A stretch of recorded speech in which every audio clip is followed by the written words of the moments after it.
돈도 없는 게 어디서 감히 우리 집 대들보를 갉아먹어? 단순히 가난하다는 이유로 만삭인 며느리에게 뺨을 때리고 빗속으로 내쫓은 비정한 시댁. 자신의 앞날을 위해 뱃속의 아이까지 외면한 채 이혼 서류를 내민 남편. 하지만 그들은 꿈에도 몰랐을 겁니다. 그들이 발로 걷어찬 그 며느리가 사실은 대한민국을 움직이는 3조 자산가의 금쪽 같은 외동딸이었다는 사실을 말이죠. 30년 전 어머니가 뺏겼던 모든 것과 짓밟힌 자존심을 되찾기 위해 돌아온 그녀. 이제 수조원의 자본과 차가운 법의 심판으로 시댁의 뿌리까지 뽑아버리는 처절하고도 우아한 복수극이 지금 시작됩니다. 시작 전에 무료인 구독과 좋아요를 눌러주시면 매주 감동적인 진솔한 삶의 이야기를 들려드립니다. 그리고 지금 어디서 듣고 계신지 댓글도 달아주세요. 오늘의 사연 시작합니다. 최옥분의 목소리가 골목 끝까지 쩌렁쩌렁 울려 퍼졌습니다. 식모딸이 감히 우리 집 며느리 행세를 해? 어디서 굴러먹다 온 년인지도 모르는 것이. 옥분의 손이 허공을 가르자 이정화의 고개가 맥없이 돌아갔어요. 만삭의 배를 두 손으로 감싼 정화는 돌아간 고개를 천천히 바로 세웠습니다. 눈 한 번 깜짝하지 않았어요. 어머니, 제발이요. 아이가 곧 태어나요. 정화의 목소리는 흔들리지 않았습니다. 뱃속 아이를 지키려는 마음 하나가 정화를 붙들고 있었죠. 내 아이는 내 손자가 아니야. 이 집안 피가 섞일 자격도 없어. 당장 꺼져. 옥분이 정화의 자존심이나 다름없는 낡은 가방을 빗물 섞인 아스팔트 위로 사정없이 밀쳐냈습니다. 가방이 쓰러지며 안에 든 물건들이 사방으로 흩어졌어요. 그 사이로 어머니가 남겨준 낡은 상자 하나가 담벼락 아래로 굴러떨어졌습니다. 정화가 황급히 몸을 낮춰 상자를 집어들었습니다. 작은 자물쇠가 채워져 있었어요. 어머니가 숨을 거두기 직전 정화의 손을 꼭 쥐며 했던 말이 떠올랐습니다. 이 상자는 네가 가장 힘든 날 열어보거라. 그 전에는 절대 열지 마라. 그날이 오늘인 것 같았습니다. 정화는 상자를 가슴에 꼭 끌어안은 채 대문 앞에 섰습니다. 시장 골목 한편에서 과일 상자를 정리하던 박 씨가 그 장면을 고스란히 지켜봤어요. 박 씨는 손에 들고 있던 상자를 내려놓고 빗속으로 뛰어나와 흩어진 정화의 물건들을 주워 가방에 담았습니다. 옥분이 날카로운 눈으로 박 씨를 쏘아봤지만 박 씨는 고개를 들지 않았어요. 정화의 손에 가방을 쥐어주며 낮게 말했습니다. 조심해서 가요. 정화가 박 씨를 올려다봤습니다. 박 씨는 말없이 고개를 끄덕였어요. 민우야. 정화가 대문 안쪽을 향해 조용히 불렀습니다. 안에서 발소리가 가까워졌어요. 잠깐의 침묵 끝에 김민우가 대문 틈 사이로 얼굴을 내밀었습니다. 정화는 그 얼굴에서 무언가를 찾으려 했어요. 미안함이든 망설임이든 단 한 줌의 온기라도. 하지만 민우는 정화와 눈을 마주치지 않았습니다. 시선이 허공 어딘가를 떠돌았어요. 어머니가 나한테 건물 증여해주기로 했어. 그러니까 어쩔 수 없어. 민우가 봉투 하나를 정화 앞에 내밀었습니다. 정화의 눈이 봉투 위에서 멈췄어요. 이혼 서류야. 도장 찍어.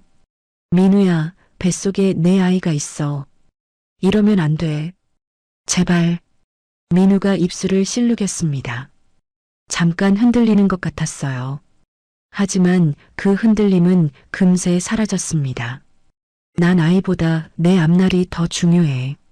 민우는 정화의 애원하는 눈빛을 외면한 채 서류를 정화의 손에 억지로 쥐어주고는 돌아섰어요. 철컥. 대문이 잠겼습니다. 정화는 한동안 그 자리에서 움직이지 못했습니다. 빗물이 정화의 발끝에서 작은 웅덩이를 만들고 있었죠. 잠겨버린 대문을 바라보는 정화의 눈빛이 천천히 굳어졌어요. 정화는 이혼 서류 봉투를 품속에 밀어 넣었습니다. 그리고 어머니의 상자를 다시 한번 꽉 끌어안았어요. 반드시 법 앞에 세우겠어. 한 명도 빠짐없이. 박 씨는 정화가 골목을 빠져나가는 뒷모습을 바라봤습니다. 옥분의 건물에서 20년 넘게 장사를 해온 박 씨였어요. 임대료가 하루만 밀려도 손님들 보는 앞에서 망신을 주던 옥분의 얼굴이 머릿속에 떠올랐습니다. 4년 전 겨울이었습니다. 박 씨의 딸이 갑자기 쓰러져 응급실에 실려간 날이었어요. 치료비가 없어 병원 복도에서 발을 동동 구르던 그날 밤, 누군가 수납 창구에 돈봉투를 두고 갔습니다. 봉투 안에 짧은 쪽지 하나가 있었어요. 딸아이 꼭 낳으세요. 이름은 안 밝혀도 돼요. 나중에야 알았습니다. 그 사람이 이정화라는 것을. 가게 앞을 지나다 박 씨 부부가 우는 모습을 보고 발길을 돌렸다는 것을. 박 씨가 고개를 들어 옥분의 건물 쪽을 바라봤습니다. 목 안에서 무언가 치밀어 올랐지만 박 씨는 그것을 꾹 눌렀어요. 두고 보자. 정화가 찾아간 곳은 어머니의 낡은 상자 안에 있던 쪽지 한 장 때문이었어요. 쪽지에는 주소 하나와 짧은 글씨가 적혀 있었습니다. 네가 갈 곳이 없어지면 이리 가거라. 수녀님이 기다리신다. 어머니가 미리 준비해둔 길이었습니다. 미혼모 시설 현관문을 두드렸을 때 정화의 옷은 속까지 젖어 있었어요. 문이 열리고 원장 수녀님이 나왔습니다. 수녀님은 처음 보는 얼굴임에도 정화를 위아래로 한번 훑어보더니 곧장 팔을 내밀었어요. 만삭인 몸으로 이비를 맞았어요? 어서 들어와요. 수녀님이 정화의 어깨를 감싸 안으며 안으로 이끌었습니다. 정화는 수녀님의 품에 안기고서야 처음으로 아랫입술이 떨렸어요. 저는 이정화라고 해요. 어머니가 여기로 가라고 하셨어요. 정화가 쪽지를 내밀며 겨우 말했습니다. 수녀님이 쪽지를 받아들었습니다. 글씨를 확인하는 순간 수녀님의 눈가가 흔들렸어요. 수녀님은 잠시 말을 잃었다가 정화의 손을 꼭 잡았습니다. 명숙 씨 딸이군요. 목소리가 낮고 깊었어요. 우리 어머니를 아세요? 정화의 눈이 커졌습니다. 물음이 아니라 확인이었어요. 알지요. 오래전부터요.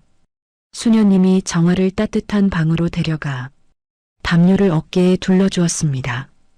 거칠지만 온기가 가득한 손이었어요. 명숙 씨가 이 시설에 처음 왔을 때도 딱 이 모양이었어요. 비 맞고 갈데 없고. 수녀님이 정화 맞은편에 앉아 잠시 정화의 얼굴을 바라봤습니다. 그 딸이 맞네요.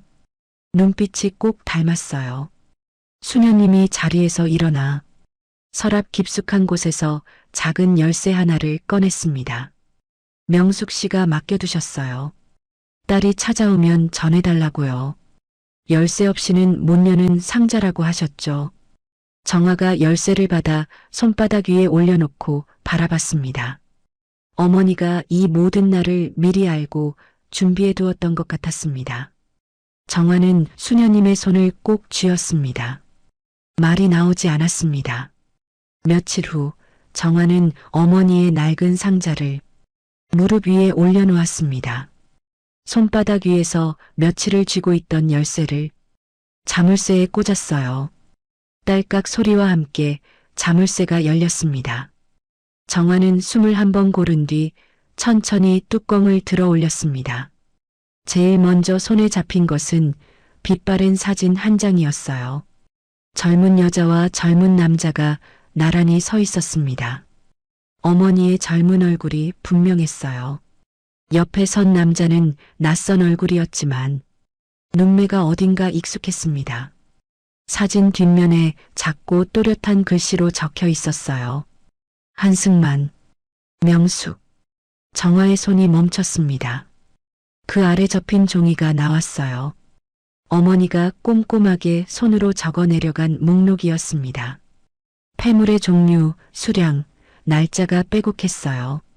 그리고 마지막 줄에 이름 석자가 적혀 있었습니다. 최옥분. 정화는 종이를 내려놓지 못했습니다. 손끝이 가늘게 떨렸어요. 상자 맨 아래에는 낡은 테이프 하나가 있었습니다. 종이 라벨에 연필로 짧게 적혀 있었어요. 옥분 씨 목소리. 절대 잃어버리면 안 됨. 정화는 테이프를 손바닥 위에 올려놓고 한동안 바라봤습니다. 어머니가 평생 이것을 지켜왔다는 사실이 가슴 깊은 곳을 무겁게 눌렀어요. 이것을 쥔 어머니의 손이 얼마나 떨렸을지, 얼마나 외로웠을지가 느껴지는 것 같았죠. 정화는 천천히 숨을 들이마셨습니다.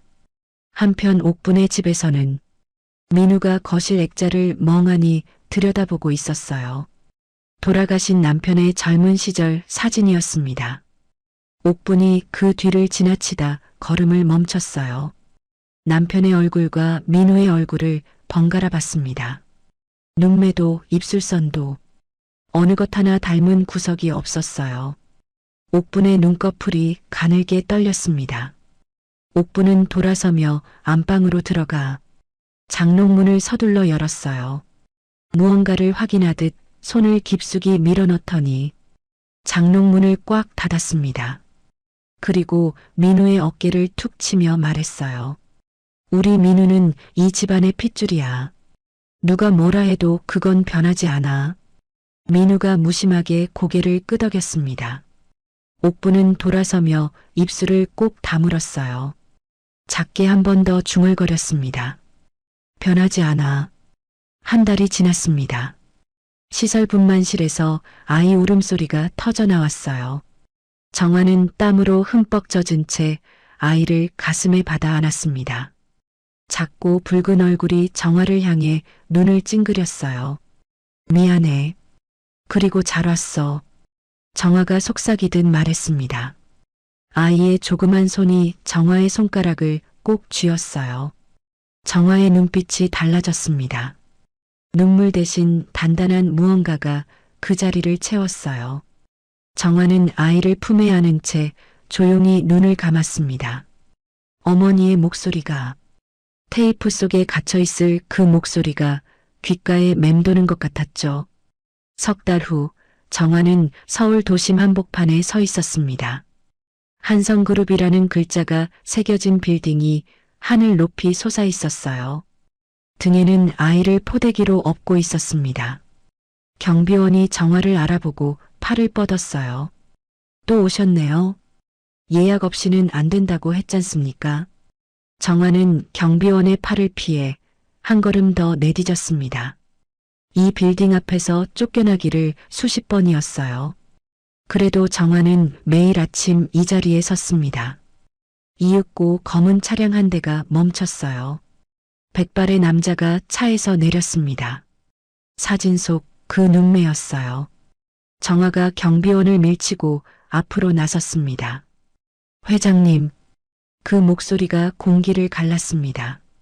한승만이 고개를 돌렸어요. 눈이 잠깐 정화 위에 머물렀습니다. 등에 업힌 아이에게도 시선이 닿았어요.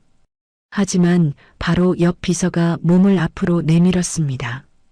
재산을 노리는 분들이 많습니다. 비켜주시죠. 비서의 손이 정화의 어깨를 밀어냈습니다. 한승만은 이미 돌아서서 건물 안으로 걸음을 옮기고 있었어요.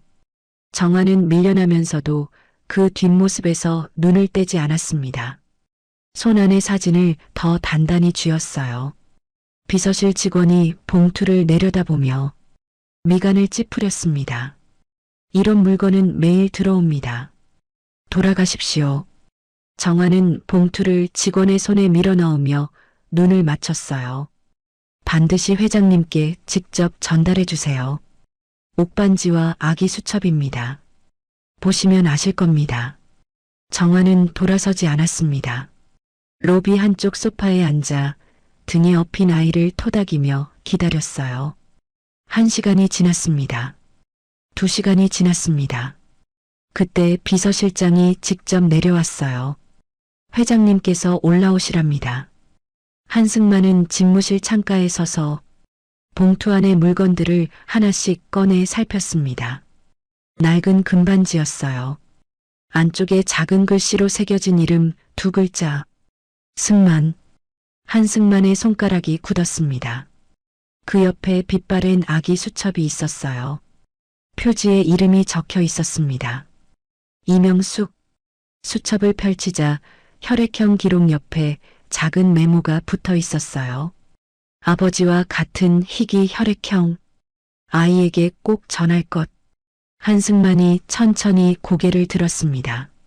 맞은편 소파에 정아가 앉아 있었어요. 아이를 무릎에 앉힌 채 한승만을 바라보는 눈빛이 흔들림 없었습니다. 어머니 성함이 이명숙입니다. 정아가 조용히 말했어요. 한승만은 아무 말도 하지 않았습니다. 창밖을 향해 고개를 돌렸어요. 긴 침묵이 흘렀습니다.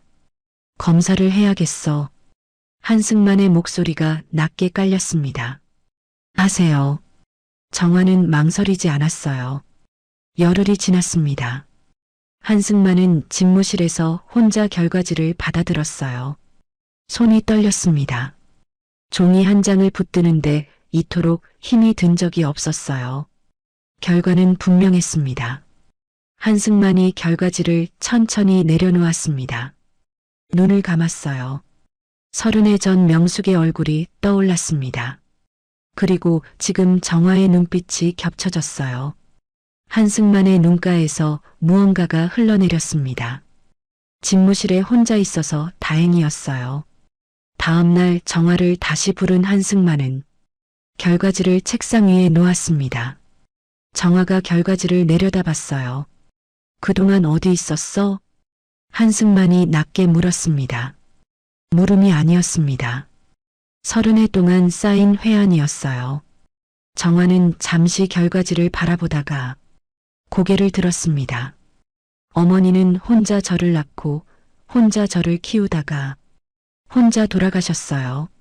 정화의 목소리는 평온했습니다. 하지만 한승만의 얼굴이 굳어지는 것은 막을 수 없었습니다. 시집을 갔더니 그곳도 지옥이었어요. 만삭의 몸으로 쫓겨났고 아이 아버지는 건물 한 채에 저를 팔았습니다. 정화가 잠깐 숨을 골랐습니다. 저는 울고 싶지 않아요. 그 사람들을 법 앞에 세우고 싶어요. 감정이 아니라 증거로요.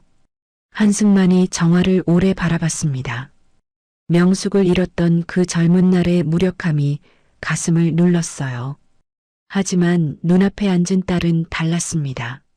무너지지 않았습니다. 내가 도와주겠어. 정화는 고개를 끄덕였어요. 눈물은 없었습니다.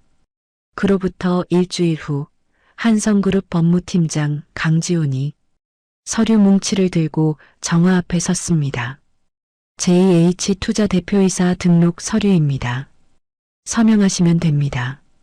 정화가 서류를 펼쳐 들었습니다. 회사 이름 석자가 눈에 들어왔어요. JH. 정화의 이름 첫 글자와 한승만의 성이 합쳐진 이름이었습니다. 강지훈이 정화의 표정을 살피며 말했어요. 회장님이 직접 지으셨습니다. 한성그룹의 전략 파트너사로 움직이게 됩니다. 작은 회사가 아닙니다. 정화가 서명란에 펜을 올렸습니다.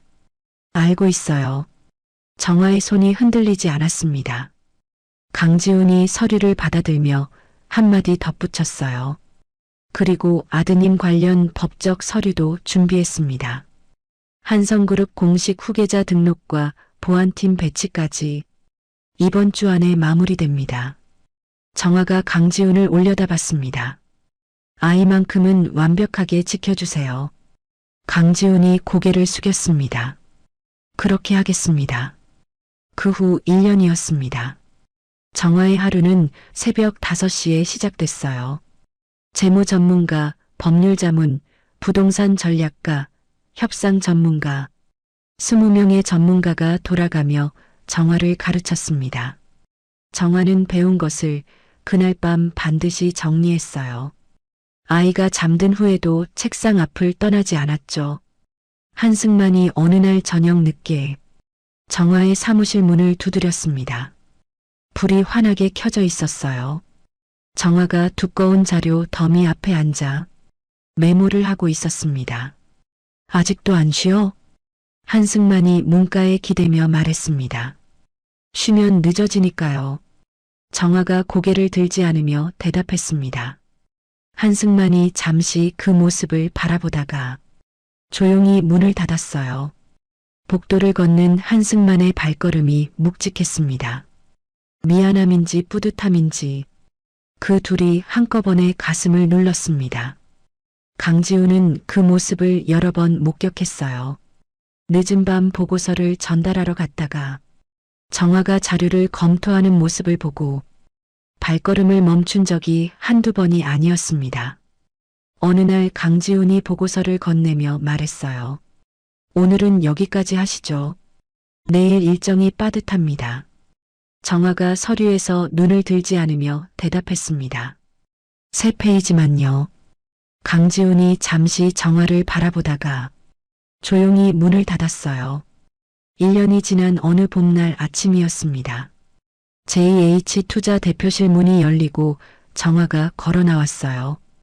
짙은 남색 수트에 단정하게 올린 머리, 빗속에서 만삭의 배를 감싸쥐던 그 사람과 같은 사람이라고는 믿기 어려웠습니다. 정화의 눈빛은 차갑고 선명했어요. 비서가 보고서를 내밀며 말했습니다. 오늘 오전 검토 자료입니다. 정화가 걸으면서 첫 장을 펼쳤어요. 멈추지 않았습니다. 같은 날 오후 정화는 강지훈을 불렀습니다. 책상 위에 서류 한 장을 펼쳐놓으며 말했어요. 이 건물 목록에 있는 채권부터 시작해요. 하나씩 사들이세요. 강지훈이 목록을 내려다봤습니다. 주소들을 훑어보다가 고개를 들었어요. 전부 같은 구역입니다. 혹시? 맞아요. 정화가 강지훈의 말을 끊으며 창밖을 바라봤습니다. 그 사람들이 가진 것들을 하나씩 걷어들일 거예요. 소란 없이 조용하게. 강지훈이 서류를 집어들었어요. 더 묻지 않았습니다. 한편 같은 시각 시장 골목은 술렁이고 있었습니다. 옥분의 건물 앞에 상인들이 몰려 있었어요. 임대료를 또 올린다고요? 이게 말이 됩니까? 박 씨가 팔짱을 낀 채 목소리를 높였습니다. 옥분의 관리인이 서류를 흔들며 맞섰어요. 싫으면 나가면 되는 거 아닙니까? 박 씨는 입술을 꽉 다물었습니다. 속에서 치밀어 오르는 것을 억눌렀습니다. 민우가 또 사업을 벌이다 돈을 날렸다는 소문이 골목에 파다했습니다. 재벌가 딸과의 혼담도, 상대 집안에서 먼저 발을 뺐다는 말도 들렸습니다. 옥분이 그 빈 곳을 채우기 위해 건물 임대료를 올린다는 것은 누구나 아는 사실이었죠. 박 씨가 조용히 주머니 속 수첩을 꺼냈습니다. 계약서 날짜, 인상 금액, 구두로 약속했다가 뒤집은 내용들. 박 씨는 꼼꼼히 적어 내려갔습니다. 언젠가 쓸 날이 올 것이었습니다. 그날 저녁 옥부는 거실 소파에 앉아 뉴스를 보고 있었습니다. 앵커의 목소리가 거실을 가득 채웠습니다. 한성그룹이 이번 신도시 개발 프로젝트에 전략 투자사 선정을 앞두고 있습니다. 업계에서는 이번 사업건이 수천억 규모에 달할 것으로 보고 있습니다. 옥분의 눈이 화면에 고정됐습니다. 소파에서 몸을 앞으로 당기며 민우를 불렀습니다. 민우야, 이리 와봐. 이게 바로 기회야. 이 사업건만 따오면 우리 다시 살아날 수 있어. 민우가 시큰둥한 표정으로 소파에 걸터 앉았습니다. 쉽지 않을 텐데요. 한성그룹이 저희 같은데 기회를 줄까요? 방법을 찾아야지. 어디 줄이 없나 알아봐. 옥분이 손뼉을 탁 쳤습니다. 얼굴에 오랜만에 생기가 돌았습니다. 뉴스 화면에는 한성그룹 로고와 함께 파트너사 이름이 잠깐 스쳐 지나갔습니다. JH투자. 옥부는 그 이름을 보고도 아무 생각이 없었습니다. 그 석자가 무엇을 뜻하는지, 그 회사의 대표가 누구인지 꿈에도 몰랐습니다. 옥부는 거실 탁자 위에 쌓인 고지서들을 손바닥으로 탁 쳐서 밀어냈습니다. 민우가 벌인 사업마다 손실이 났고 재벌가 딸과의 혼담도 완전히 끊겼어요. 사채 이자는 눈덩이처럼 불어나고 있었습니다.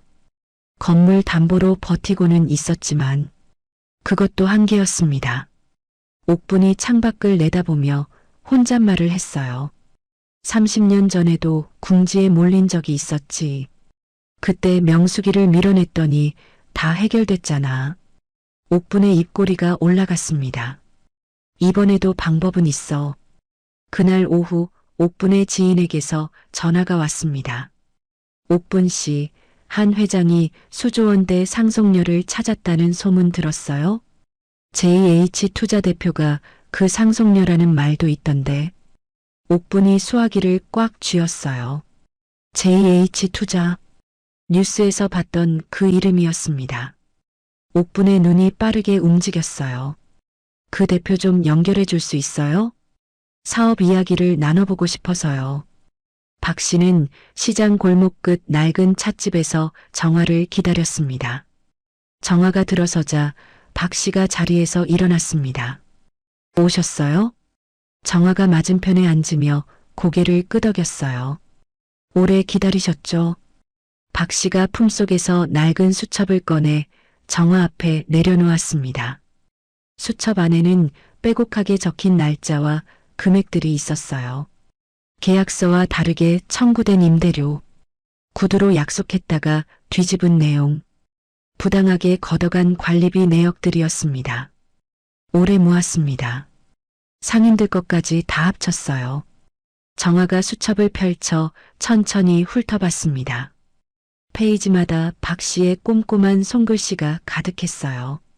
고생하셨어요. 정화가 수첩을 덮으며 박 씨를 바라봤습니다. 박 씨가 찻잔을 두 손으로 감싸쥐며 말했어요.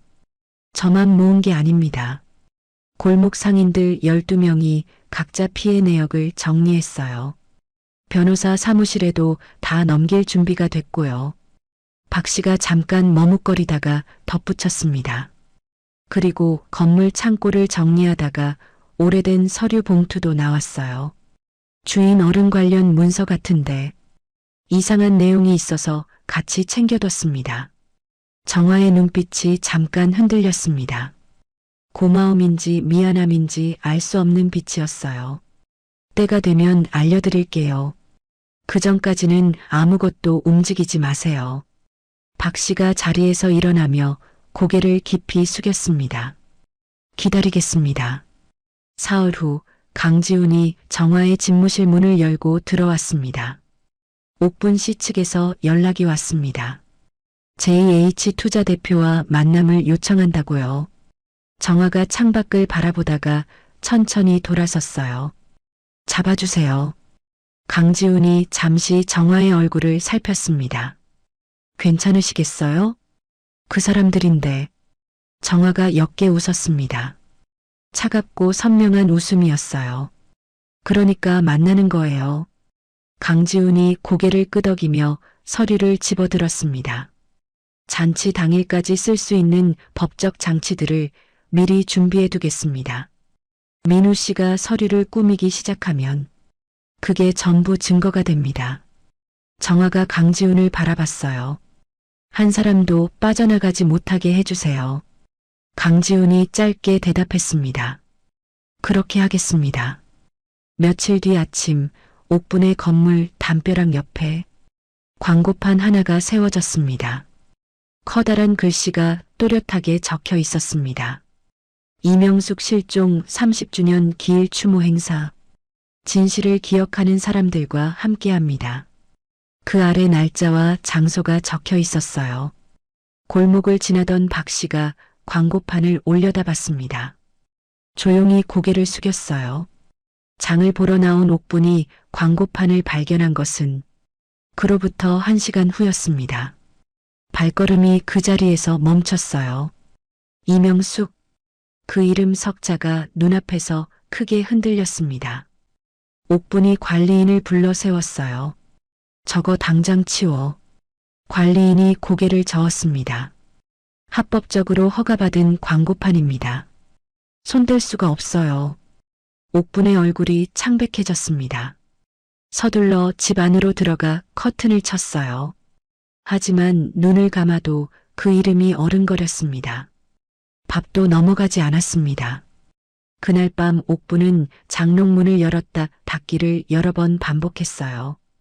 옥분은 거울 앞에서 옷매무새를 다듬으며 민우를 불렀습니다. 이번 한 번만 잘 넘기면 돼. 그 대표 눈에 들어야 해. 옥분이 고개를 돌려 집안을 훑어봤습니다.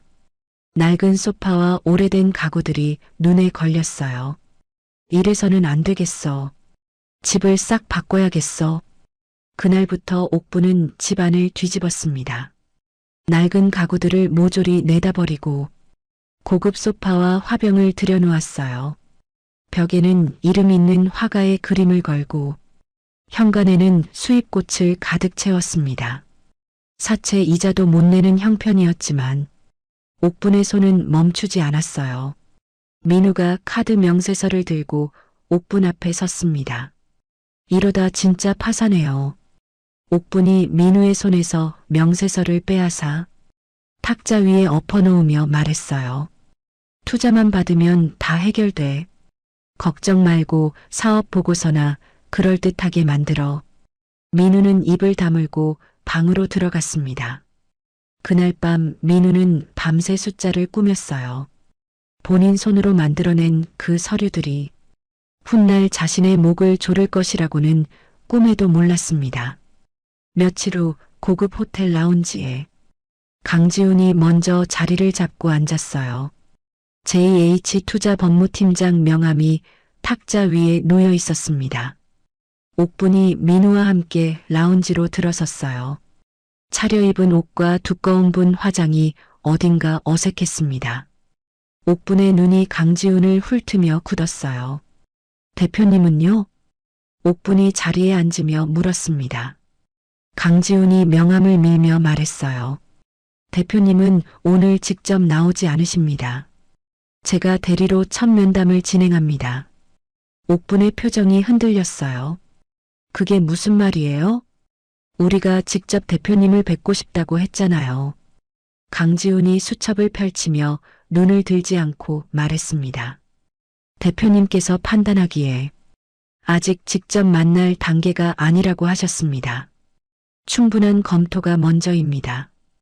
옥분이 입술을 깨물었어요. 민우가 옆에서 옥분의 팔을 살짝 눌렀습니다. 참으라는 뜻이었습니다. 옥분이 억지 웃음을 지으며 몸을 앞으로 당겼어요. 알겠습니다. 뭐든 말씀해 주시면 맞추겠습니다. 강지훈이 서류를 꺼내 탁자 위에 펼쳤습니다. 그럼 시작하죠. 강지훈은 옥분의 말을 받아 적으며 속으로 모든 것을 기록했어요. 옥분이 스스로 털어놓는 말 한마디 한마디가 전부 증거가 될 것이었습니다. 잔치가 있기 하루 전날 밤이었어요. 정화와 강지훈은 나란히 서류를 검토했습니다. 탁자 위에는 박 씨의 수첩, 민우의 허위 서류 사본, 채권 매입 내역이 펼쳐져 있었어요. 강지훈이 서류 한 장을 짚으며 말했습니다. 내일 잔치 자리에서 옥분 씨가 투자 확정을 공개 선언할 겁니다. 그 순간이 가장 좋은 타이밍입니다. 정화가 서류들을 차례로 정리하며 말했어요. 그 자리에서 끝내요. 강지훈이 정화를 바라봤습니다. 잠깐 무언가를 말하려다가 멈췄습니다. 힘드시면 말씀하세요. 정화가 서류에서 눈을 들지 않으며 대답했습니다. 다 끝나고 나서 힘들겠죠. 강지훈이 조용히 고개를 끄덕였어요. 잔치날이 밝았습니다. 옥분의 집 안팎은 화환과 음식으로 가득했어요. 정재계 인사들과 마을 사람들이 하나둘 들어섰습니다. 옥부는 대문 앞에 서서 손님들을 맞이하며 연신 웃음을 지었어요. 오늘 이 자리가 우리 가문의 새 출발이야. 옥분이 민우의 귀에 속삭였습니다. 민우가 고개를 끄덕이며 골목 입구를 바라봤어요. 골목 끝에 검은 차량 한 대가 멈췄습니다. 차 안에서 정아가 아이의 손을 꼭 잡았어요. 아이가 창밖을 내다보며 물었습니다. 엄마, 여기가 어디야? 정아가 대문 쪽을 바라보며 천천히 대답했습니다. 엄마가 오래전에 살던 곳이야. 강지훈이 차에서 내려 뒷문을 열었습니다. 정아는 아이의 손을 놓지 않은 채 차에서 내렸어요. 굽 높은 구두가 아스팔트를 딛는 소리가 또렷했습니다. 굽 높은 구두 소리가 골목을 울렸습니다. 한 걸음, 또 한 걸음. 소리가 가까워질수록 옥분의 가슴이 이상하게 조여들었어요. 옥분은 손님들과 이야기를 나누다가 고개를 돌렸습니다. 대문 앞에 여자 하나가 서 있었습니다. 짙은 남색 수트, 단정하게 올린 머리, 한 손에는 어린아이의 손이 쥐어 있었어요. 옥분의 입술이 천천히 벌어졌습니다. 너, 정화 아니니?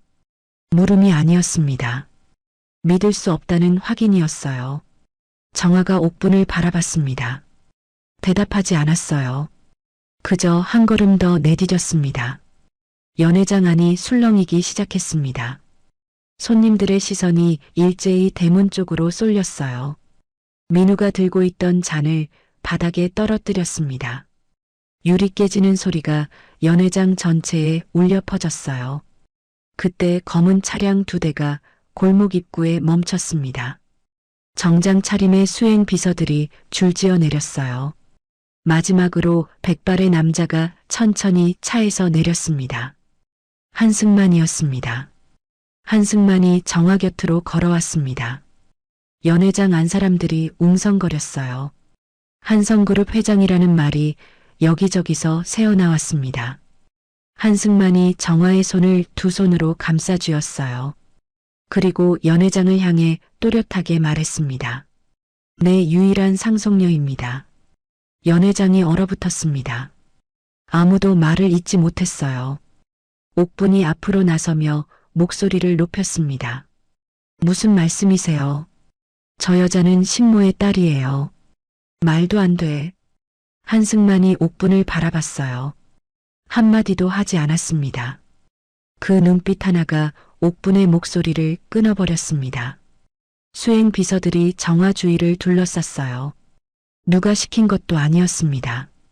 자연스러운 움직임이었어요. 옥분은 그 광경을 바라보며 처음으로 다리에 힘이 풀렸습니다. 정화가 천천히 옥분에게 다가갔습니다. 발소리가 조용했어요. 그래서 더 무거웠습니다. 어머니, 기억하세요? 정화가 옥분 앞에 멈춰 섰습니다. 만삭인 제 배 앞에서 하셨던 말씀이요. 옥분의 입술이 파르르 떨렸습니다.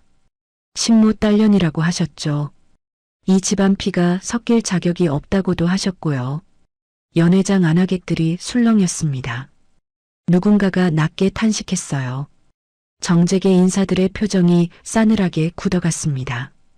옥분이 한 발 물러서며 손을 내저었습니다. 그때는 몰라서 그랬어. 내가 몰랐던 거야. 정화가 대답하지 않았습니다. 그 침묵이 어떤 말보다 날카로웠어요. 옥분의 눈이 빠르게 움직였습니다. 한승만의 수행 비서들, 정화를 바라보는 하객들의 시선, 그리고 JH 투자라는 이름, 모든 것이 한꺼번에 정리됐습니다. 수조원, 그 숫자가 옥분의 머릿속을 가득 채웠습니다. 옥분의 무릎이 꺾였습니다. 바닥에 주저앉으며 두 손을 앞으로 내밀었어요. 정화야, 내가 눈이 멀었어. 제발 한 번만 봐줘.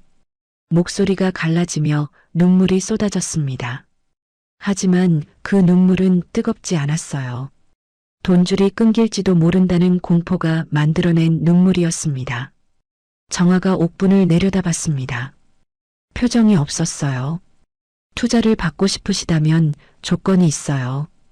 옥분이 고개를 들었습니다. 지금 이 자리에서 과거에 저지른 일들을 직접 말씀하세요. 제 어머니 명숙 씨의 폐물을 어떻게 하셨는지도요. 옥분의 얼굴이 굳었습니다. 하객들이 숨을 죽였어요. 옥분은 떨리는 눈으로 주위를 둘러봤습니다. 정재계 인사들의 차가운 시선이 사방에서 쏟아졌습니다. 물러설 곳이 없었어요. 옥분이 입술을 열었습니다. 명숙이 폐물을 내가 가져갔어. 그때 명숙이가 힘없는 처지라 내가. 그게 욕심이었어. 하객들 사이에서 낮은 탄식이 터져 나왔습니다. 임신한 며느리를 내쫓은 것도 맞아. 내가 잘못했어. 옥분이 말을 이어갈수록 연회장 분위기가 싸늘하게 굳어갔어요. 하나둘 등을 돌리는 사람들이 생겨났습니다. 오늘 이 자리가 자신의 가문을 세우는 자리가 될 것이라 믿었던 옥분에게 남은 것은 차가운 외면뿐이었습니다. 민우가 비틀거리며 정화 앞으로 나왔어요. 눈이 충혈돼 있었습니다. 정화야, 나도 잘못했어. 그런데 내가 아이 아버지잖아. 그 정도는 봐줄 수 있잖아. 정화가 민우를 바라봤습니다. 강지훈이 정화 옆으로 다가서며 서류 봉투를 민우 앞에 내밀었어요. 투자보고서 원본입니다. 허위로 작성된 부분이 23곳입니다. 이미 관계기관에 접수됐습니다. 민우의 얼굴이 하얗게 변했습니다. 입술이 떨렸지만 말이 나오지 않았어요. 정화가 고개를 돌렸습니다. 민우 쪽으로는 시선을 주지 않았습니다. 그때 옥분이 벌떡 일어서더니 아이를 향해 달려들었어요. 두 팔을 벌리며 소리쳤습니다. 내 금쪽 같은 손주. 할머니가 여기 있어. 정화가 한 걸음 앞으로 나서며 옥분을 가로막았습니다. 옥분의 손이 아이에게 닿기 직전이었어요. 손대지 마세요. 목소리가 낮고 단호했습니다. 이 아이가 태어났을 때 내 손주가 아니라고 하셨잖아요. 옥분이 정화를 밀치려 했습니다. 강지훈이 옥분의 앞을 막아섰습니다. 아이가 정화의 손을 꼭 쥐며 정화의 뒤로 몸을 숨겼어요. 옥분은 그 작은 몸짓 앞에서 더 이상 앞으로 나아가지 못했습니다. 하객들 사이에서 낮은 탄식이 다시 새어나왔어요. 잠시 후 연회장 입구에 낯선 사람들이 들어섰습니다. 정장 차림의 남자들이었어요. 강지훈이 그들에게 고개를 끄덕였습니다. 남자 중 한 명이 옥분 앞에 서서 서류를 내밀었습니다. 퇴거 명령서입니다. 이 건물의 담보 채권이 JH투자로 이전되었습니다. 명도 기한은 서류에 명시되어 있습니다. 옥분이 서류를 받아들고 손이 떨렸어요. 글자들이 눈앞에서 흔들렸습니다. 이럴 수는 없어. 이건 내 집이야. 아무도 대답하지 않았습니다. 옥분이 정화를 향해 달려들며 매달렸어요. 정화야, 제발. 제발 한 번만. 이 집만은 안 돼. 정화는 옥분을 바라보지 않았습니다. 아이의 손을 잡고 천천히 발걸음을 옮겼어요. 옥분의 통곡이 연회장을 가득 채웠습니다. 하지만 정화의 발걸음은 흔들리지 않았어요. 연회장 한쪽에 서 있던 박 씨가 그 모습을 지켜봤습니다. 골목 상인들도 하나둘 연회장 입구에 모여 있었어요. 아무도 말을 하지 않았습니다. 하지만 눈빛들은 같은 곳을 향하고 있었어요. 정화가 대문을 나서며 하늘을 올려다봤습니다. 11월 바람이 볼을 스쳤어요. 쫓겨나던 그날도 이런 바람이었습니다. 그날 빗속에서 품에 안았던 어머니의 상자가 떠올랐어요. 열쇠를 쥐어주던 수녀님의 손도 떠올랐습니다. 정화의 눈가가 잠깐 흔들렸습니다. 하지만 눈물은 흘러내리지 않았습니다. 아이가 정화의 손을 꼭 쥐며 올려다봤어요. 엄마, 다 끝났어? 정화가 아이를 내려다보며 처음으로 입가에 온기가 돌았습니다. 응, 이제 시작이야. 잔치가 끝난 다음 날 아침이었습니다. 옥부는 빈 연회장 한가운데 혼자 앉아 있었어요. 어제까지 화환으로 가득했던 자리에 쓰레기 봉투만 남아 있었습니다. 옥분의 눈이 벽에 걸린 그림을 향했습니다. 어제 치장하느라 빚을 낸 그림이었어요. 민우가 방에서 나오다가 옥분과 눈이 마주쳤습니다. 아무 말도 하지 않고 다시 방문을 닫았어요. 옥분이 탁자를 손바닥으로 탁 쳤습니다. 이대로 끝날 것 같아? 옥분이 자리에서 일어나 전화기를 집어들었어요. 사흘 후 온라인 뉴스에 기사 하나가 올라왔습니다. 한성그룹 상속녀, 미혼모 시설 출신 논란. 도덕성 검증 필요하다는 목소리. 강지훈이 기사를 출력해 정화의 책상 위에 놓았습니다. 정화가 기사를 훑어봤어요. 미혼모 시설 기록이 왜곡되어 있었습니다. 사실과 다른 내용들이 마치 사실인 것처럼 끼워져 있었어요. 정화가 기사를 내려놓으며 말했습니다. 출처가 어디예요? 강지훈이 의자에 앉으며 서류를 펼쳤어요. 추적했습니다. 옥분 씨 측 지인을 통해 흘린 겁니다. 정화가 창밖을 바라봤습니다. 표정이 흔들리지 않았어요. 그룹 내부는요? 강지훈이 잠깐 망설이다가 말했습니다. 회의만이 거론되고 있습니다. 일부 이사진이 움직이고 있어요. 정화가 고개를 끄덕였어요. 차명 재산 소송 준비는 됐어요. 바로 시작하죠. 한성그룹 이사회 회의실이었습니다. 긴 탁자 양쪽으로 이사진들이 자리를 잡고 앉아 있었어요. 한 이사가 서류를 탁자 위에 펼치며 목소리를 높였습니다. 미혼모 시설 출신이라는 보도가 나온 이상 그룹 이미지에 타격이 불가피합니다. 대표이사 교체를 검토해야 합니다. 맞은편 이사가 팔짱을 끼며 말했어요. 회장님이 직접 지명하신 분입니다. 함부로 움직였다가 나중에 어떻게 되려고요. 회장님 건강이 좋지 않으시지 않습니까? 지금이 기회입니다. 회의실 안이 술렁였습니다. 그 자리에 없는 정화를 향한 칼날들이 탁자 위에서 부딪히고 있었습니다. 보고를 받은 정화는 잠시 눈을 감았습니다. 그리고 강지훈을 바라봤어요. 어머니 이름을 걸고 시작한 일이에요. 물러서지 않겠어요. 강지훈이 고개를 끄덕였습니다. 그렇다면 정면으로 가야 합니다. 기자회견이 가장 빠른 길입니다. 정화가 서랍을 열었습니다. 낡은 녹음 테이프가 나왔어요. 어머니가 평생 지켜온 것이었습니다. 이걸 쓸 때가 됐네요. 한편 옥부는 낡아 보이는 사무실에서 낯선 남자와 마주 앉아 있었습니다. 브로커였어요. 정화 씨 자산 형성 과정에 의혹을 제기하는 소송을 넣으면 경영 활동을 묶어둘 수 있습니다. 시간을 버는 거죠. 옥분이 눈을 가늘게 뜨며 물었습니다. 확실해요? 브로커가 서류를 밀며 말했습니다. 돈만 있으면 됩니다. 옥분이 서류를 집어들었습니다. 마지막 남은 통장 잔고가 머릿속을 스쳤어요. 하지만 손은 이미 서류 위에 놓여 있었습니다. 같은 날 저녁 민우는 옥분이 외출한 사이 방문을 잠그고 전화기를 들었습니다. 화면의 번호를 눌렀다가 지웠다가를 반복했습니다. 결국 통화 버튼을 눌렀습니다. 신호음이 2번 울렸습니다. 정화가 전화를 받지 않았습니다. 민우가 문자를 입력했습니다. 나야. 할 말이 있어.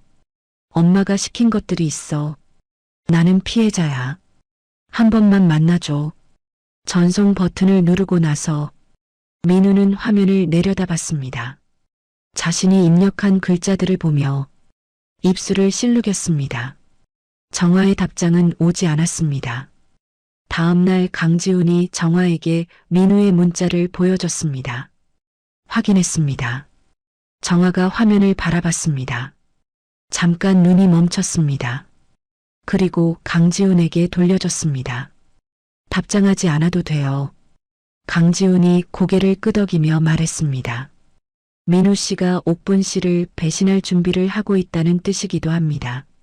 나중에 이용할 수 있어요. 정아가 잠시 생각하다가 고개를 저었습니다. 그 사람 도움은 필요 없어요. 우리 손으로 끝내야 해요. 강지훈이 정아를 바라봤습니다. 아무 말도 하지 않았습니다. 하지만 눈빛에 무언가가 담겼습니다. 그로부터 일주일 후 옥분의 변호사가 서류 봉투를 정아 측에 전달했습니다. 양육권 분쟁 소송 서류였습니다. 같은 날 재벌 딸이 가문의 도리를 무시한다는 내용의 기사가 여러 매체에 동시에 올라왔습니다. 강지훈이 소송 서류를 검토하며 말했습니다. 옥분 씨가 정아 어머니한테 썼던 방식 그대로입니다. 증거 조작 흔적도 보입니다. 정아가 서류를 받아들었습니다. 손끝이 잠깐 굳었습니다. 어머니한테도 이렇게 했군요. 낮고 조용한 목소리였습니다. 분노가 아니었습니다. 확인이었습니다. 정아가 서류를 강지훈에게 돌려주며 말했습니다. 이 소송 기자회견으로 끝냅시다. 강지훈이 눈을 들었습니다. 30년 전 기록까지 다 꺼낼 건가요? 네. 숨길 게 없어요. 그 무렵 한승만은 병원 침대에 누워 있었습니다. 무리한 일정이 쌓인 탓이었습니다. 정아가 문을 열고 들어오자 한승만이 상체를 일으키려 했습니다. 정아가 한승만의 어깨를 가볍게 눌렀습니다. 그냥 계세요. 한승만이 정아를 바라봤습니다. 힘들지? 정아가 의자를 당겨 앉으며 고개를 저었습니다. 괜찮아요. 한승만이 정아의 손을 잡았습니다. 법무팀 전부 붙였어. 옥분이 넣은 소송들 하나씩 다 처리할 거야. 정아가 한승만의 손을 꼭 쥐었습니다. 말이 잘 나오지 않았습니다. 아버지. 처음으로 그 호칭을 썼습니다. 한승만의 눈가가 깊게 주름졌습니다. 며칠 후 옥분에게서 연락이 왔습니다. 강지훈이 통화를 대신 받았습니다. 옥분의 목소리가 전화기 너머로 흘러나왔습니다. 정아한테 전해줘요. 지금이라도 상속 권리를 포기하면 소송 전부 취하해 주겠다고. 그게 서로 편한 거라고. 강지훈이 정아를 바라봤습니다. 정아가 고개를 가로저었습니다. 거절하십니다. 전화가 끊겼습니다. 옥분의 거친 숨소리가 끊기는 소리가 들렸습니다. 기자회견 전날 밤이었습니다. 정아와 강지훈은 나란히 자료를 검토하고 있었습니다. 탁자 위에는 녹음 테이프 사본, 폐물 목록, 30년 전 기록들이 펼쳐져 있었습니다. 자정이 넘도록 두 사람은 자리를 떠나지 않았습니다. 강지훈이 마지막 서류를 정리하며 고개를 들었습니다. 정아가 테이프 사본을 손에 쥔 채 멍하니 앉아 있었습니다. 괜찮으세요? 강지훈이 낮게 물었습니다. 정아가 테이프를 내려다보며 말했습니다. 어머니가 이걸 혼자 들고 살았을 생각을 하면 말끝이 흐려졌습니다. 정아가 입술을 꼭 다물었습니다. 강지훈이 아무 말도 하지 않았습니다. 그냥 그 자리에 있었습니다. 그것만으로 충분했습니다. 잠시 후 정아가 고개를 들었습니다. 눈가가 붉었지만 눈물은 흘러내리지 않았습니다. 이제 준비됐어요. 강지훈이 자료를 덮으며 고개를 끄덕였습니다. 함께 하겠습니다. 두 사람의 시선이 잠깐 마주쳤습니다. 강지훈이 먼저 고개를 돌렸습니다. 하지만 그 눈빛에 담긴 것은 법무팀장의 것이 아니었습니다. 기자회견장 건물 앞은 이미 사람들로 가득했습니다. 현수막을 든 무리가 입구를 막고 서 있었죠. 미혼모 출신 상속녀 자격 없다. 한성그룹 도덕성 검증하라. 강지훈이 차 안에서 그 모습을 확인하고 정아를 바라봤습니다. 정아는 창밖을 바라보며 손에 든 서류 가방을 꽉 쥐었죠. 내리죠. 정아가 먼저 문손잡이를 잡았습니다. 강지훈이 정아의 손목을 잡았어요. 잠깐요. 강지훈이 휴대전화를 꺼내 메시지를 보냈습니다. 30초도 지나지 않아 답장이 왔죠. 강지훈이 고개를 끄덕이며 정화를 바라봤습니다. 준비됐습니다. 같이 내립시다. 두 사람이 차에서 내리자 무리 중 몇몇이 달려들었어요. 소리들이 사방에서 쏟아졌습니다. 그때 누군가 던진 종이컵이 정화를 향해 날아왔죠. 강지훈이 몸을 틀어 막았습니다. 컵이 강지훈의 팔에 맞으며 내용물이 쏟아졌어요. 정화가 강지훈을 돌아봤습니다. 강지훈의 소매가 흠뻑 젖어 있었습니다. 괜찮아요. 강지훈이 짧게 말하며 정화의 등에 손을 얹었죠. 그리고 사람들을 해치며 앞으로 나아갔습니다. 정화는 고개를 들었습니다. 발걸음을 멈추지 않았죠. 그 순간 건물 앞 대형 화면에 영상이 떴습니다. 옥분이 브로커와 만나는 장면이었죠. 가짜 증인을 매수하는 대화가 또렷하게 들렸습니다. 무리가 술렁이기 시작했어요. 현수막을 들고 있던 사람들이 서로 눈치를 봤죠. 강지훈이 미리 언론사에 넘겨둔 영상이었습니다. 웅성거림이 잦아들었어요. 입구가 열렸습니다. 한편 옥부는 집 거실에서 실시간 중계 화면을 노려보고 있었습니다.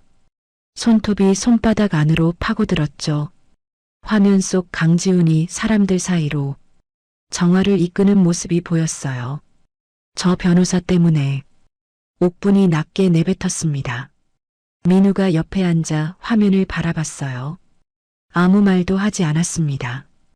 기자회견장 안은 조용했습니다. 정화가 단상에 올랐죠. 수십 개의 카메라가 일제히 정화를 향했어요. 정화가 마이크 앞에 서서 기자들을 천천히 둘러봤습니다. 그리고 서류 가방을 열었죠. 오늘 이 자리에서 세 가지를 말씀드리겠습니다.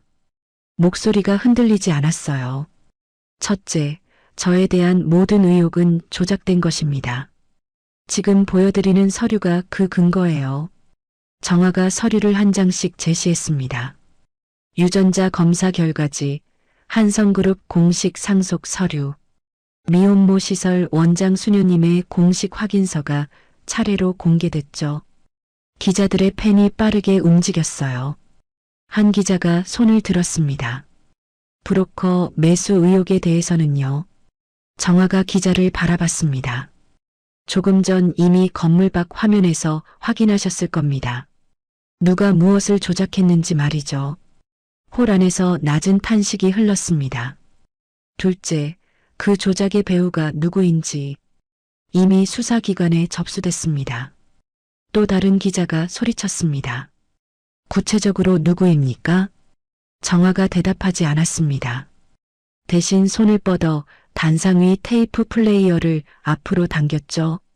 셋째, 지금부터 30년 전의 기록을 직접 들으시겠습니다. 재생 버튼을 눌렀습니다. 지직거리는 소음이 잠깐 흘렀어요. 그리고 목소리가 나왔습니다. 홀 안의 모든 소음이 사라졌죠.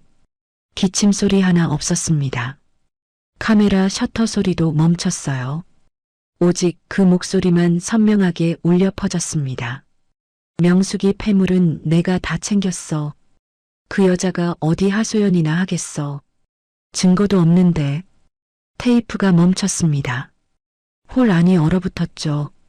기자 한 명이 자리에서 일어서려다가 다시 앉았어요. 아무도 먼저 말을 꺼내지 못했습니다. 정화가 마이크를 향해 마지막으로 말했습니다. 이것이 30년 동안 감춰진 진실입니다. 제 어머니는 이 테이프 하나를 평생 지켰어요. 오늘 이 자리가 그 한을 푸는 자리이길 바랍니다. 거실에서 중계를 보던 옥분의 얼굴이 하얗게 질렸습니다. 소파 팔걸이를 쥔 손이 떨렸죠. 화면 속에서 자신의 목소리가 울려 퍼지고 있었어요. 민우가 천천히 소파에서 일어섰습니다. 옥분을 내려다봤죠. 아무 말도 하지 않고 방으로 들어갔습니다. 옥분이 리모컨을 집어들었어요. 화면을 껐습니다. 하지만 목소리는 이미 전국으로 퍼져나간 뒤였죠. 회견장 밖에서 기자들이 마이크를 들고 기다리고 있었습니다. 그때 옥분의 승용차가 멈췄죠. 옥분이 차에서 내리자 기자들이 달려들었어요. 테이프 내용에 대해 한 말씀 해주십시오. 브로커 매수 의혹은 사실입니까? 옥분이 손을 내저으며 소리쳤습니다. 다 거짓이야. 저 테이프가 진짜인 줄 알아? 조작된 거라고. 기자가 다시 물었습니다. 어떻게 조작됐다는 건지 설명해 주시겠습니까? 옥분의 입에서 말이 뒤엉켰어요. 앞뒤가 맞지 않는 말들이 쏟아졌죠. 카메라들이 그 모습을 그대로 담았습니다. 회견이 끝난 후 정화는 건물 복도 한쪽에 서 있었습니다. 강지훈이 다가왔죠. 소매가 아직 젖어 있었고 팔목에 작은 긁힌 자국이 있었어요. 정화가 가방에서 손수건을 꺼냈습니다. 강지훈의 팔목을 조심스럽게 닦아줬죠. 다치셨잖아요. 강지훈이 정화를 바라봤습니다. 제 일입니다. 그리고 제 마음이기도 합니다. 정화의 손이 잠깐 멈췄어요. 강지훈이 다른 쪽 손으로 정화의 손을 덮었습니다. 정화가 고개를 들어 강지훈을 바라봤죠. 처음으로 누군가의 손이 이렇게 따뜻하게 느껴졌습니다. 비바람 속에서 쫓겨나던 날부터 혼자였던 정화였어요. 그 긴 시간 동안 기댈 곳이 없었죠. 강지훈의 손이 그 빈자리를 채우는 것 같았습니다. 정화가 천천히 손을 거두지 않았어요. 회견장 한쪽에서 박 씨가 수녀님 곁에 서 있었습니다. 조금 전 단상에서 박 씨는 제가 아는 이정아 씨는 자기 이름도 밝히지 않고 남의 딸 병원비를 낸 사람입니다라고 또렷하게 말했죠. 수녀님은 이정아 씨는 가장 힘든 순간에도 다른 입소자들을 먼저 챙겼습니다. 그 어머니의 딸이 맞습니다라고 말하며 고개를 숙였습니다. 수녀님이 조용히 말했습니다. 명숙 씨가 봤으면 좋았을 텐데요. 박 씨가 눈가를 훔치며 고개를 끄덕였어요. 그날 저녁 정화와 강지훈은 나란히 자료를 정리했습니다. 강지훈이 서류 한 장을 정화 앞에 내려놓았죠. 민우 씨 친자 관계 조사 결과가 나오기 시작했습니다. 예상대로라면 옥분 씨의 마지막 버팀목이 무너져요. 정화가 서류를 바라봤습니다. 잠시 침묵이 흘렀죠. 끝까지 가야죠. 강지훈이 서류를 덮으며 고개를 끄덕였습니다. 두 사람의 그림자가 나란히 벽에 드리웠죠. 민우가 강지훈의 사무실에 나타난 것은 검찰 소환장을 받은 다음 날이었습니다. 민우가 서류 봉투를 탁자 위에 내려놓으며 말했죠. 나도 살아야 하니까요. 봉투 안에는 옥분의 비자금 장부 사본과 계좌 내역이 들어 있었습니다. 민우의 손이 떨렸어요. 옥분을 팔아 자신의 형량을 줄이려는 계산이 그 손끝에 고스란히 담겨 있었죠. 강지훈이 봉투를 받아 정화에게 건넸습니다. 정화가 내용을 훑어보더니 덮었어요. 수고했어요. 그게 전부였습니다. 민우는 더 말을 잇지 못하고 고개를 숙였죠. 그날 오후 정화는 녹취록 파일을 들고 옥분의 집을 찾았습니다. 강지훈이 옆에 섰고 집행관 2명이 뒤를 따랐죠. 옥분이 문을 열다가 정화를 보고 굳었습니다. 무슨 일이야? 정화가 녹취록 파일을 옥분의 손에 쥐어줬습니다. 들어보세요. 파일을 재생하자 민우의 목소리가 흘러나왔어요. 엄마 계좌에서 조금씩 빼왔어. 다 챙기면 바로 나갈 거야. 엄마는 알아서 버티겠지. 옥분의 손에서 파일이 떨어졌습니다. 파일이 바닥에 부딪히는 소리가 복도에 울렸죠. 옥분이 벽을 짚으며 몸을 가눴어요. 민우가 그럴 리 없어. 정화가 옥분을 바라봤습니다. 눈빛에 연민도 분노도 없었죠. 이것이 당신이 선택한 결과입니다. 옥분이 이성을 붙잡으려는 듯 목소리를 높였습니다. 어차피 내 아들 민우가 다 가져갈 거야. 민우가 이 가문을 이을 거라고. 정화가 강지훈을 바라봤습니다. 강지훈이 서류 봉투를 꺼내 옥분 앞에 펼쳤어요. 박 씨가 건물 창고에서 찾아낸 서류입니다. 돌아가신 남편분의 혼외관계 기록이에요. 민우 씨는 옥분 씨 친자가 아니라 남편분이 따로 낳은 아이였습니다. 옥분의 얼굴이 굳었습니다. 입술이 움직였지만 소리가 나오지 않았어요. 평생 지켜온 가문, 아들을 위해 저질렀던 모든 일들이 한꺼번에 무너지는 소리가 들리는 것 같았죠. 옥분이 그 자리에 주저앉았습니다. 이틀 후 공항이었습니다. 민우가 탑승구 앞에서 여권을 내밀었습니다. 직원이 화면을 확인하더니 고개를 들었죠. 출국이 금지된 분입니다. 민우가 굳었습니다. 뒤에서 강지훈이 다가섰어요. 오래 기다렸습니다. 민우가 뒤를 돌아봤습니다. 도망칠 곳이 없었죠. 강지훈은 법원에서 옥분의 차명 계좌와 비자금 장부를 근거로 환수 절차를 밟았습니다. 수백억대 비자금이 하나씩 동결됐죠. 횡령과 무고죄 고소장도 같은 날 접수됐어요. 정화는 그 과정을 사무실에서 보고받았습니다. 보고서를 덮으며 창밖을 바라봤죠. 강지훈이 말했습니다. 어머님 폐물 목록에 있던 물건들도 환수 절차 시작했습니다. 시간이 좀 걸리겠지만 다 찾을 수 있어요.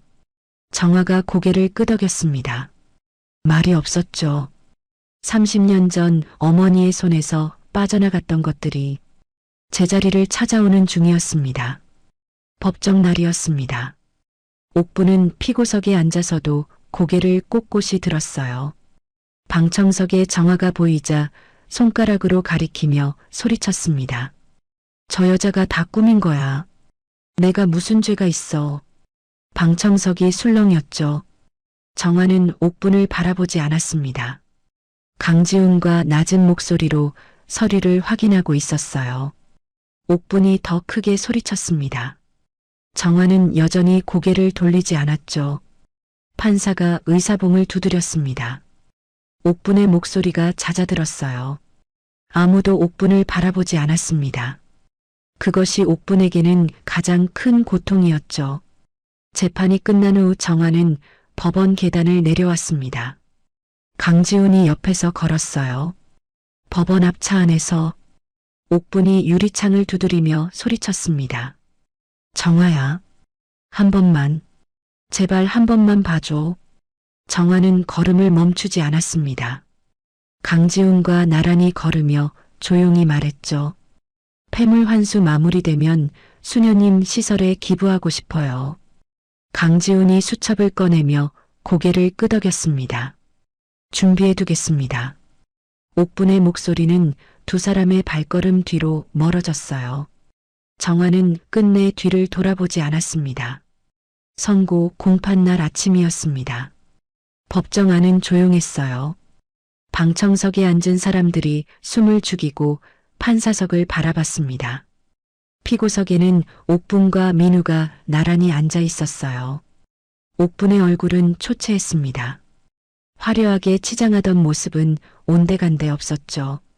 민우는 고개를 숙인 채 손을 무릎 위에 올려놓고 있었어요. 정화는 방청석 맨 앞줄에 앉아 그 뒷모습을 바라봤습니다. 분노도 연민도 없었어요. 탐욕이 스스로를 집어삼킨 결과를 담담하게 지켜보는 눈빛이었습니다. 판사가 판결문을 펼쳤습니다. 피고 최옥분에게 징역 4년을 선고합니다. 피고 김민우에게 징역 3년을 선고합니다. 법정 안이 잠시 얼어붙었어요. 그리고 조용한 탄식이 흘렀습니다. 강지훈이 정화 옆에서 고개를 끄덕였죠. 옥분이 고개를 들었습니다. 무언가를 소리치려는 듯 입을 열었어요. 하지만 아무 소리도 나오지 않았습니다.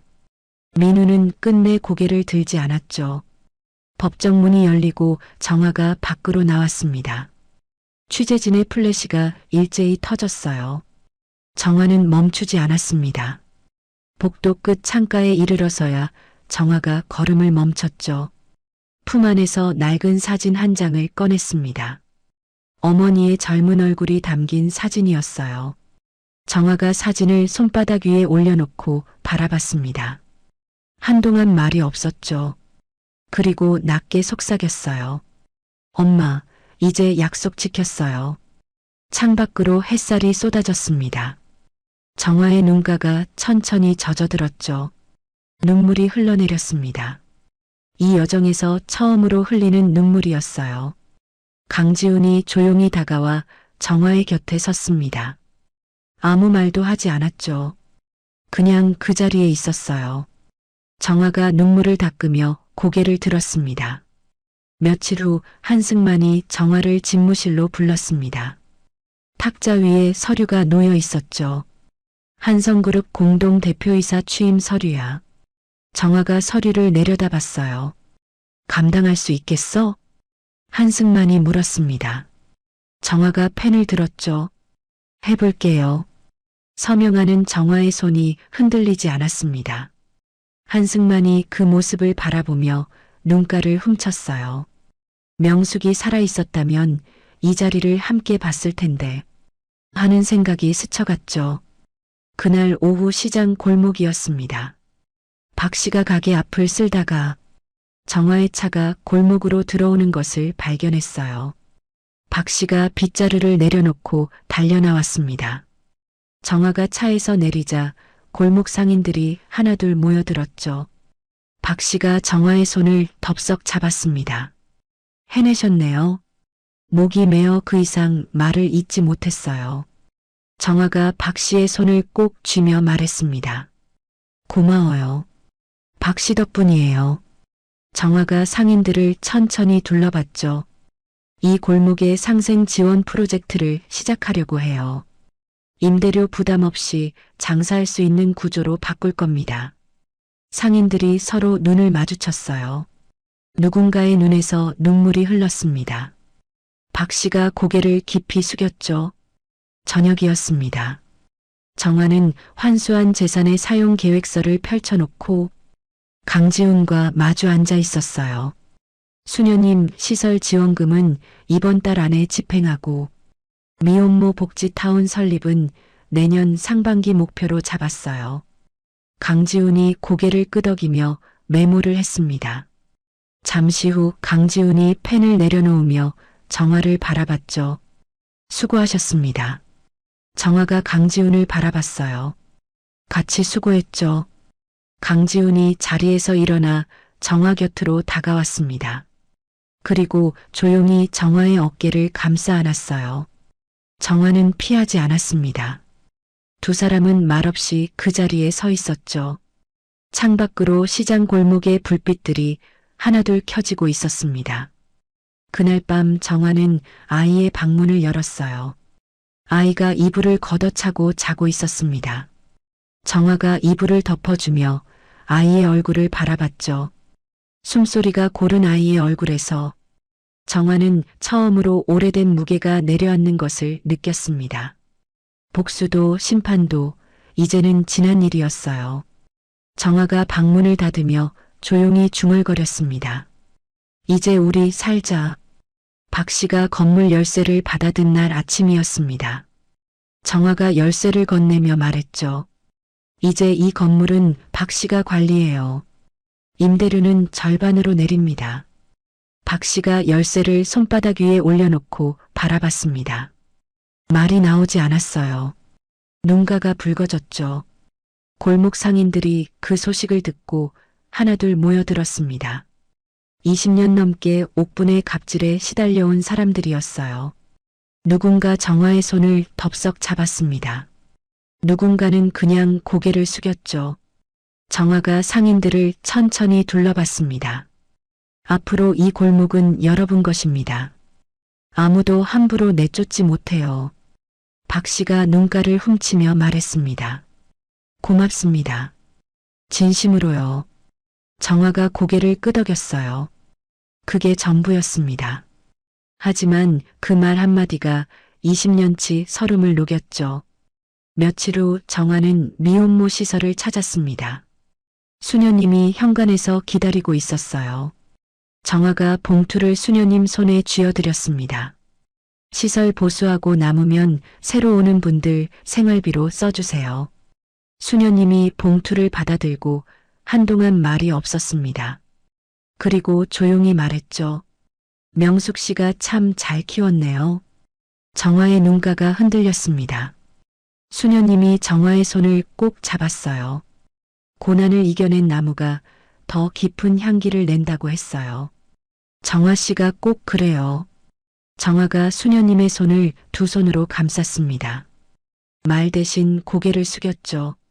상인들이 정화를 위해 작은 잔치를 열었습니다. 시장 골목 한가운데 탁자가 펼쳐지고 음식이 가득했어요. 어디서 구했는지 모를 현수막에 삐뚤빼뚤한 글씨로 적혀 있었죠. 정화 씨 고맙습니다. 정화가 그 현수막을 바라봤습니다. 옥분의 화려한 연회장이 떠올랐어요. 이 골목 한가운데 차린 소박한 밥상이 그날 연회장보다 훨씬 따뜻했습니다.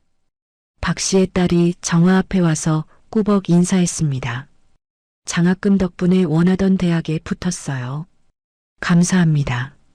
정화가 그 얼굴을 바라보며 처음으로 소리내어 웃었습니다.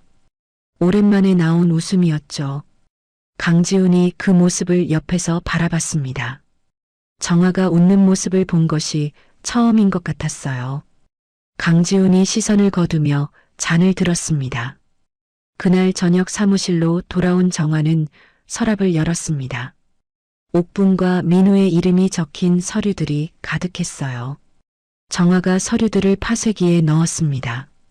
기계 소리가 잠깐 울렸다가 멈췄죠. 그때 교도관을 통해 편지 하나가 도착했습니다. 봉투에 옥분의 이름이 적혀 있었어요. 정화가 봉투를 손에 들고 바라봤습니다. 열어볼 마음이 생기지 않았죠. 정화가 봉투를 서랍 안에 넣었습니다. 그리고 서랍을 닫았어요. 한승만이 그 모습을 보고 말했습니다. 안 열어볼 거야? 정화가 고개를 끄덕였죠. 이제 필요 없어요. 한승만이 정화를 바라봤습니다. 너는 어머니보다 훨씬 강하고 지혜로운 사람이야. 정화가 아버지를 바라보며 조용히 웃었습니다. 그 웃음이 대답이었어요. 봄이 왔습니다. 정화와 아이는 어머니의 산소를 찾았어요. 강지훈이 조금 떨어진 곳에 서서 두 사람을 바라봤습니다. 정화가 묘비 앞에 꽃을 놓으며 낮게 말했습니다. 엄마, 이제는 아무도 우리를 멸시하지 못해요. 아이가 정화의 손을 잡았죠. 바람이 불어 꽃잎 몇 장이 흩어졌습니다. 정화는 오래 그 자리에 있었어요. 며칠 후 저녁이었습니다. 강지훈이 꽃다발을 들고 정화의 집 앞에 섰어요. 문이 열리고 정화가 나왔습니다. 꽃다발을 보고 잠깐 멈췄죠. 무슨 일이에요? 강지훈이 꽃다발을 내밀며 말했습니다. 정화 씨 곁에 있고 싶습니다. 정화 씨와 아이 곁에서 평생 함께하고 싶어요. 정화가 꽃다발을 받아들었습니다. 눈시울이 붉어졌어요. 강지훈이 정화를 바라봤습니다. 저를 받아주시겠습니까? 정화가 꽃을 내려다보다가 고개를 들었죠. 네. 한마디였습니다. 하지만 그 한마디 안에 오랜 시간이 담겨 있었어요. 그때 안에서 아이가 뛰어나왔습니다. 강지훈을 보더니 두 팔을 벌렸죠. 강지훈이 아이를 번쩍 안아 올렸습니다. 아이가 까르르 웃었어요. 정화가 그 모습을 바라봤습니다. 가슴 한켠에서 오랫동안 비어있던 자리가 채워지는 것 같았죠. 한승만은 정화와 강지훈의 손을 번갈아 잡으며 말했습니다. 이제야 제대로 된 가족이 생겼구나. 눈가가 깊게 주름졌어요.